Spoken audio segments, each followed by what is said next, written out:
All right, start of the recording. So, for those of you who are just seeing the recording of this, my topic is questions are the answer. We were talking about relationships and how usually the answer is to ask more questions.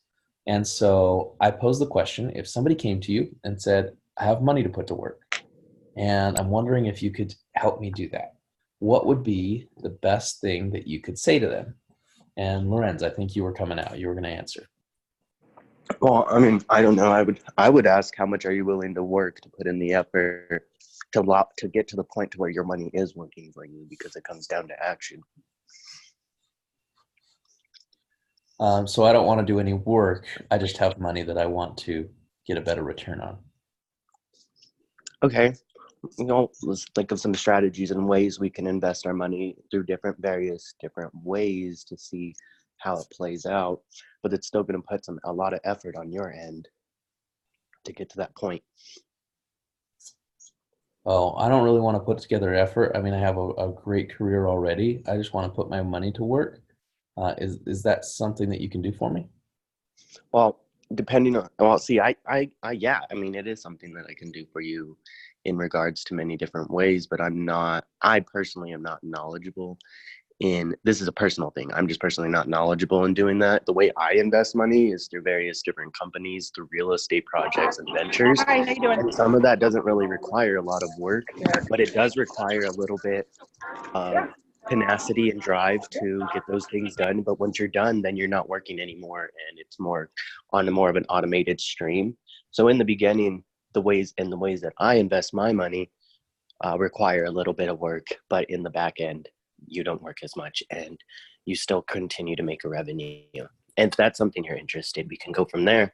But if not, we have to keep asking these questions to figure out where you want to put your money and how you want to invest your money. And if you don't want to work, then you also have to figure out a way to put money into something that's going to continue to yield you a revenue or consistent payout that's not going to require any work. And you can do a lot of that through like stocks and investments, bonds, things like that. I'm just not very knowledgeable on that kind of thing, but there are those ways. There's ways to put money into something and never have to look at it, and it kind of invests on its own and recycles. I'm not really knowledgeable on a lot of that though. Okay, I'm going to stop you there. Lorenz, you just gave away all of your power. You gave away all of your power. And quite frankly, if you had any credibility with this person, they probably lost it at this point. And I know that you were just being honest and you were just answering the best you can. And so here's what I want to suggest. And I appreciate you participating, by the way, and let me kind of pick on you a little bit because Okay. all you had to do in that scenario was ask questions. Interesting.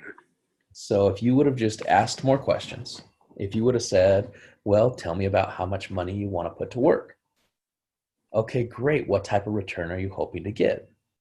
Are you hoping to be more active? Or are you hoping to be more passive with this money? When do you want to put this money to work? How long do you want to put this money to work? If you just started asking all of these questions, listing them out and writing notes, you could build yourself an incredible private money lender. Right? Now, you also might find out by asking those questions that these people want to be more active. And at that point, you could talk to them about the education and, what they need to learn and the things that they need to do. If they were in a position where they literally just wanted to put money out there, you don't have to be the one that, that is the expert. But by you repeating 6 or 7 times, I'm not very knowledgeable. Those people at that point have no reason to entrust you with their money, if that makes sense. So my suggestion is get really good at asking questions. And what you guys will find is this is going to help in every aspect of your life. This is going to help you with your people skills. Asking questions is such an important role. And here's the interesting thing. There's not a whole lot of books out there about learning how to listen. But listening is probably your best skill set that you could learn. And it's not just about listening, meaning hearing, right? Because there's a lot of people that are listening only to hear what they can say next. And I would just kind of ask you guys, This is a rhetorical question, but how many of you find yourself in that position where you're only listening to know what you need to say next? See, when you get really good at listening, you get to hear what people mean, not what they say. And that's going to help you get to the point in a lot of conversations. That's going to help you hear the pain behind somebody's answer many times. That's going to help you find a problem. And quite frankly, folks, we only get paid to solve problems, period. Exclamation point. That's it. The only time we get paid as entrepreneurs and real estate investors is if we solve somebody's problem. So, next thing, you've got somebody. This is another scenario I'm going to throw out there, and I'll let whoever wants to role play with me jump on out here. You get somebody that they see you on Facebook, and they see you talking about real estate, and they send you a message. And that message is, hey, I saw that you're into real estate investing. I've always wanted to flip homes. It looks like you have some events coming up. What would be my, or you know, how could I come to one of those events? How do you guys answer? Who wants to come out? This is Roman Moncrief from Denver. Roman, come on out. Okay, so they just asked like how they could come to an event, and they're interested in fix and flips. Is that right? Yeah, Roman, I saw you on Facebook talking about fix and flips. I'm interested. I've always been interested in flipping homes, and it looks like you have some events you're going to. How could I come to those events too? Well, are you doing anything November 9th that you absolutely can't get out of? I don't know. Okay, well, I'm asking because here in Denver we have a raising private capital intensive with Kendall Stock. He himself has raised $15 million in private capital, and he's going to be helping us do the same just by sharing his strategies. And I know a huge obstacle for pretty much out of the majority of people that I've met is money. Is that something that might interest you? Maybe. So how did he raise that money? He raised it through private investors. He's raised it through hard money. That's how he's raised it. Is that like, are those potentially some strategies you might be interested in, or were you thinking about something else for fix and flips? So is that way? Like, does he have access to $15 million right now? Like, is he doing $15 million deals?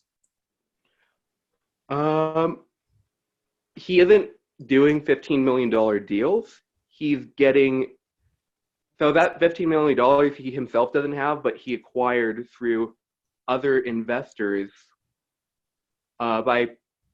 through private capital. So he put the deal in front of those investors and lenders, and he got the money because the numbers worked. I mean, is that an obstacle for you? Is money a huge barrier for you? Well, I haven't really considered it. Who's hosting the event? Michael Huggins is hosting the event and is flying Kendall Stock out. Mm-hmm.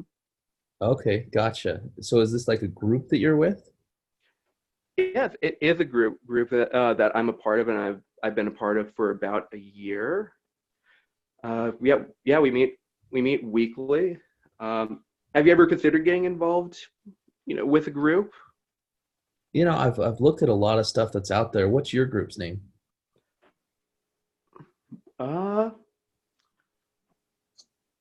Well, actually, it's not exactly a group. It's more of like an accumulation of real estate investor companies, and we all meet as a conglomeration.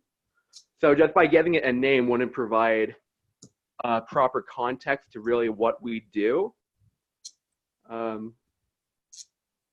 So is there like not a name to the group? Do you guys not call yourselves anything? Oh, yeah, we do call ourselves something. Actually, we're called Renatus. Oh, okay. Yeah, I think I've heard of Renatus. Yeah. So how long have you been involved? Sure. I've been involved for about a year now. Okay, got it. And what type of deals are you guys doing? It depends. As I've mentioned, it's a conglomeration of investors. We're doing anything from Airbnb to fix and flip to short-term rentals to fix and flip multifamily to even commercial. I know we have one guy who just bought a forest in Tennessee, the land development. I guess I was meaning you personally. Like what deals are you doing? Okay. Well, right now I'm focusing more on the wholesaling side. What kind of deals are you focusing on right now? Oh man, do you have any deals right now? I've been wanting to flip properties for a long time. Could you wholesale me one of your properties? Um, well, it depends. What properties are you interested in? I have no information to go off of. What properties are you interested in? Okay. So I'm going to stop it here, Yeah. Roman, and I appreciate you playing along with me here. Um, what you'll find is where you lost track of the conversation Mhm. is you went right to asking a question just simply to invite them. And what I found, this has been my experience of having a lot of people reach out to me on Facebook, and I've done this before too, is the quicker I make the invite, the less likely those people are going to show up, and the more likely they're going to have a lot of questions. And when I find that I ask them more questions about themselves and I pre-qualify them, they're more likely to show up, and quite frankly, they're less likely to feel like they need more of their questions answered.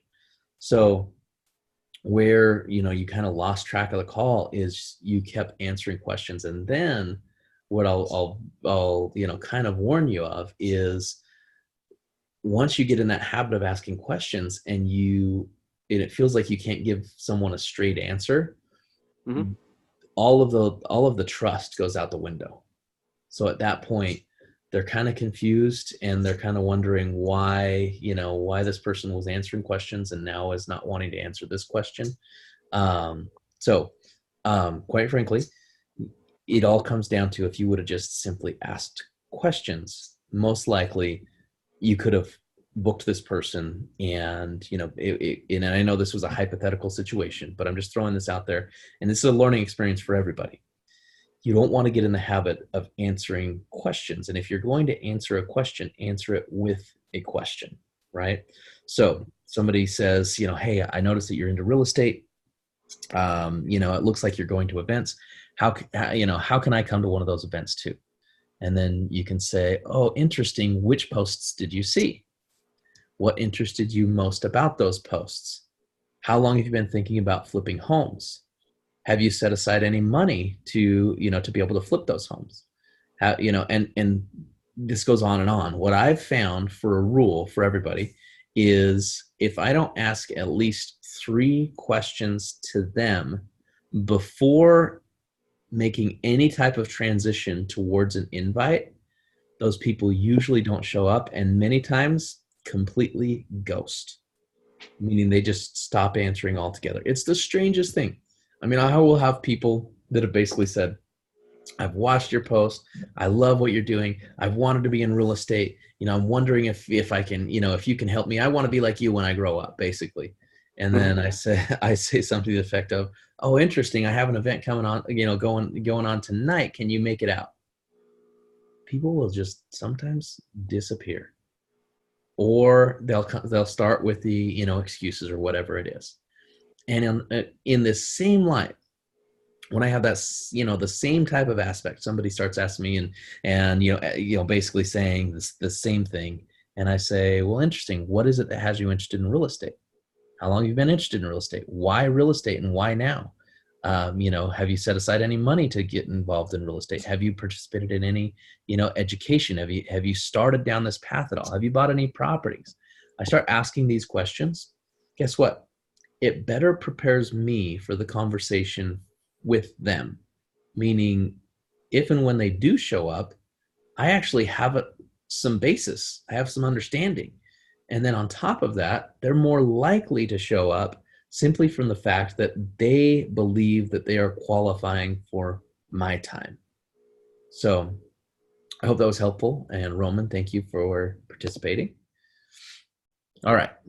So last scenario, and actually we only have about 5 minutes left here. We can maybe stretch that to 10 minutes here. But last scenario, and I'll give somebody else the opportunity to come out on this one. So you guys are probably learning right now. You guys are probably getting the key to what I'm trying to teach you, right? So now what we're going to do is I'm thinking up a scenario, if you can't tell. So I'm stalling a little bit on time. And we're going to say, okay, perfect. So somebody reaches out to you and says, hey, my friend is trying to sell their home. Can you help? Who wants to come out and role play?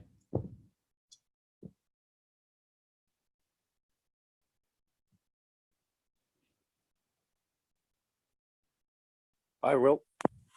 Brett, come on out. Sure. So under the basis of questions, I would start with a question, and it would be, I guess I get a message on Facebook. Is that what you're saying? Sure. Yeah. Or this is let's say this is an in-person conversation. My friend's looking to sell their home. Can you help? Sure. So I'd say, okay, cool. Yeah. Tell me about their house. I don't know a ton about the house. They've had it for a while now, and I know that they need to get out of it quickly. Okay, cool. Do you have a close relationship with them? Yeah. Good friends of mine. Awesome. I thought about you because you're in real estate. Right. Do you think they might be available to chat now? Could we perhaps get them on the phone? I kind of just wanted to find out like what I could tell them about you, and then maybe we can make that connection later on. I mean, are you a realtor? I'm not a realtor, no, but I do have a large network of real estate investors, and we have a lot of strategies on how to sell properties quickly. So if they're looking to sell, we could definitely help them sell quickly. Yeah. When do you think they might be available to chat next? I have a pretty busy schedule, but I'll definitely fit them in. Oh, got it. How does that work when you talk about working with investors? You hear a lot about these, like just sharks out there that are just taking advantage of people. So how does it work with you guys? How do you buy people's property or bring them an offer? We would need to find out more information about the deal, of course, to work out what the exact strategy is. But we always work for a win-win. We're not looking to make money at the expense of somebody else. But and right now I'm struggling for the next question. But the next question would be something like, I guess I've got to go for the next step because they're looking for more information, and they've kind of cut off the information they're willing to give right now. So I guess that's where I'd kind of leave it. I guess I'm kind of stumped right here, Christian. Yeah. Okay. I appreciate that. I appreciate you just, openly just saying, hey, I'm not sure where I would go from here. So the whole thing is, asking more questions in the beginning and not trying to go for a phone call right away. Oftentimes if you try to get, if it is somebody that is a personal relationship, you can ask that question of, would they be willing to get on the call? And then if they say, hey, I kind of want to know what it is that you do first before we do that. Then you can say, sure, not a problem. What is it that made you think of me in the first place? Let them start telling you. And then if you can get them to tell you why they feel like you're the best person to solve their problem or their friend's problem, those are the most likely scenarios that they're going to say, you know what, let's get them on the phone, or you know what, let me give you their phone number, or you know, can I give them your phone number, is oftentimes what I get in that scenario. Is they say, you know, would you be okay with me giving them your phone number? And of course my question is yes to that. So Nice. if somebody was to say to me, you know, hey, I'm not quite comfortable giving out their information right now, I would say, well, what information do you know that would help me understand more about their situation? Let them talk a little bit. You know, why did you think of me? Why is it that you came to me? And if they said, you know, hey, you know, I know you're in real estate. I thought you might be a realtor. You know, then you can explain, hey, listen, I'm not a realtor. I'm actually an investor. What that means is I'm able to help people out of tough situations. You know, are they in a situation where they need to sell, or is it just kind of a situation where they want to sell? And this helps you determine, is this even a lead that you want to pursue wholeheartedly? Because if they're just in a want to sell situation, they just want to get the most money for their home, that's unlikely going to turn into any type of a deal. But if you find out, you know what, they need to sell, they need to get out of this thing quickly, that's when you can, you know, basically bring value. And again, the best way to do that, especially if you're not even talking to the direct source, you're not even talking to the person who needs the help, you're talking to the person who knows the person, asking as many questions as possible. And here's the other thing to throw at you, Brett. If somebody's unwilling to answer a question right away, oftentimes you can get the answer by just asking the question in a different way. So that's one kind of key point for you. Is I've oftentimes, and this is going to help you guys in everything. This is going to help you in prospecting. It's going to help you in, you know, if you're going to raise kids, it's going to help you in all kinds of scenarios. If you're going to deal with the bank, I'll tell you what, if you're dealing with bank and you guys are going to, you know, negotiate short sales whatsoever, you've got to get really good at learning how to ask the same question to the same person in a row without saying the exact same thing, because that's how you're actually going to get the answer that you want. Is you've got to ask that question multiple times in multiple different ways.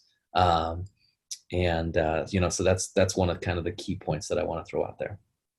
So Christian, just really quickly on that, I believe one of these, like the second or third question or a second or third answer you had for me was basically, I don't have any more information for you. You have to kind of ask them essentially then, well, what do you know? And I think your good question for that was, well, what drew you to asking that? What drew you to connecting with me about this, or something like that? Is that right? And you just have to kind of gently pick at what they do know. Yeah. So for example, so I think what I said in this scenario is I said, I don't know a whole lot about their situation. I just know that they need to sell quickly. And then I mean, sometimes the easiest question for you guys is going to be, tell me more about that. Just Right. Got it. tell me more about that. When you say quickly, what kind of time frame are we talking? So if you listen to what they're saying, if they say something like, I don't know the whole situation, I just know they need to sell quickly, hear what they're saying and then speak to what they're saying. And oftentimes that's as simple as, you know, tell me more about that, or repeating back to them a piece of what they said. So somebody's talking to you in a prospecting call. We're going to switch scenarios. Somebody's talking to you in a prospecting call and they say, you know, I used to do real estate. You know, what I've been doing for the last 20 years though is, you know, yada, yada, yada, yada, yada. So oftentimes I'll hear that little part of the conversation. They might talk for, you know, 2 minutes. And in a little part of their conversation, they said, I used to do real estate. And oftentimes you can cue in and you can hear that they threw that out there for a reason, but maybe they're a little bit shy to talk about what that is really about. And so when you can hear what they're saying, you can talk about multiple points. You can say, now you said something about that you used to be in real estate. Tell me more about that. What was it you did in real estate? How long were you in real estate? And sometimes that's where they unveil, like, hey, you know, I used to be successful and you know, I lost everything during the crash and I've been shy to get back in since then, but I've always known that I need to, and so on and so forth. So hearing what people say, repeating back the words that they use is actually going to make them more comfortable in talking to you. So last thing that I'll throw out there is, if you do end up talking to that homeowner, and this, Brett, is one thing that you did really well, is tell me about the home. if you guys are going to be talking with homeowners, the best way to build rapport is get them talking about what they think that you should be talking about, which is the home itself. Ask lots and lots and lots of questions about the home. And after you've satisfied and you've asked tons of questions about the home itself and what repairs it needs and how you could make it new again and all of those things, it's a lot easier to then say, tell me about your situation. So what's the story? What's going on? Are you current on your mortgage payments? How far are you behind? So on and so forth. So that was the conversation I wanted to focus with you guys on today, is pay attention, even in your everyday conversations. If you're talking more than you're asking, if you're the one that is leading the conversation, or you think, I should say, that you're leading the conversation because you're the one that's always talking, but you're not doing a whole lot of listening, I'm going to tell you right now, whoever is doing the listening is actually the one leading the conversation. They're the one who's gaining the most value. They're the one who is getting the most insight. So ask more, listen more, talk less. Thanks for being on, guys. See you guys soon.